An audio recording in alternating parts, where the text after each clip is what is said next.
Christian Agenda, Chapter 18, Useful Reminders. Do not live continuously asking for spiritual guidance. If you already possess 2 weeks worth of Christian concepts, you know enough what you should do.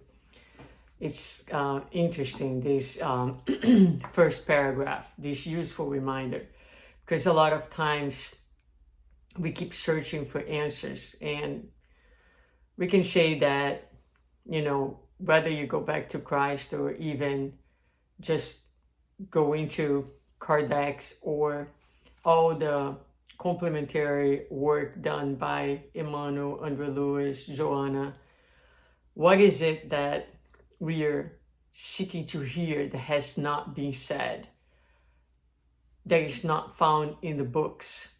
So a lot of times is us knowing, but is still wanting to find kind of a shortcut for our problems, some easy solution, or our inability to accept what it is, and to do the work that is required for peace and for harmony.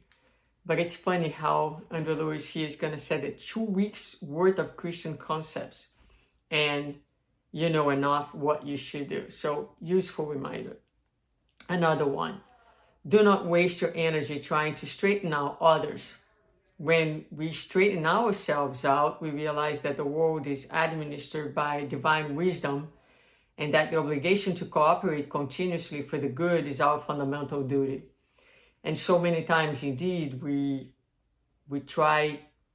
spend our lives trying to get others to comply or to be different or do different, when the energy should be really focusing on straightening ourselves out in first place.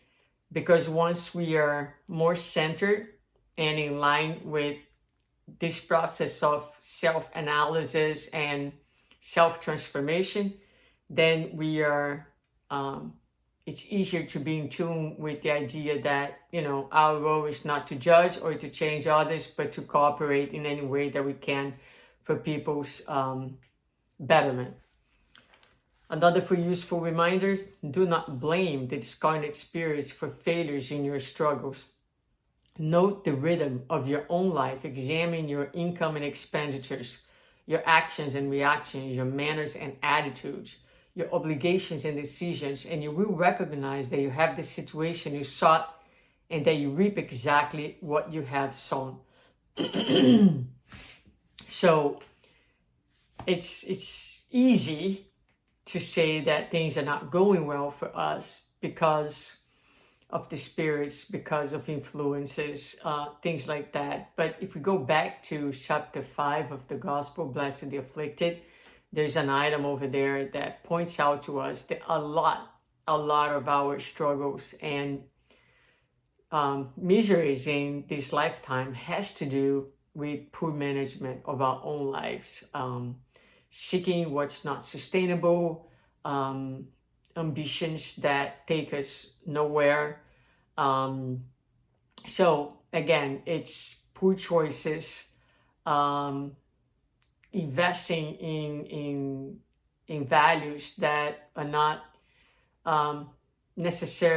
will not necessarily guarantee our peace of mind. So do not blame the discarnate spirits before doing a really, really thorough analysis of our own doings and the ways that we have managing our own lives. Do not habitually appeal to your spiritual friends with respect to common, easily understood duties. They are equally busy. They confront problems greater than yours and have responsibilities more grave and immediate. And you, in the common struggles of earth, will not have the courage to ask a generous and kind professor to perform the functions of a babysitter. These are kind of tough lesson here. A lot of times we're reaching out to the good spirits, asking for things that are just our daily duties, things that we should be doing, things that we should be complying with. And so just keeping in mind that, we have the power. We have to take responsibility of our own lives. There are so much that we can do ourselves. and if we engage, if we're committed, if we take responsibility. So it is up to us. And finally, do not wait for death to solve the problems of life, nor claim sickness or old age as an excuse to stop learning, because we're still very far from heaven. The tomb is not like a gypsy full of miraculous promises. It is rather a wider door of access to our own conscious. Wow, that is a tough one too. So a lot of times we're expecting that, you know, in the future, in another life, I mean, things will kind of come together. Do not wait for that. We, every minute on this earth is so precious, and it's not because we're old or because we're sick. Every single minute can be, forgive me, every single minute can be useful. And so, again, the tomb is not like a gypsy full of miraculous promises. It is rather a wider door of access to our own conscience. So once we pass, what happens is outside of the physical body, we have even greater access to our own conscience. So the invitation is to take the time in everything that we have right now available to us, whether it's a healthy body or a diseased body, it doesn't matter. There's always opportunities for learning, for growing, because that is what will grant us a better situation in the afterlife. So those are super, super useful reminders.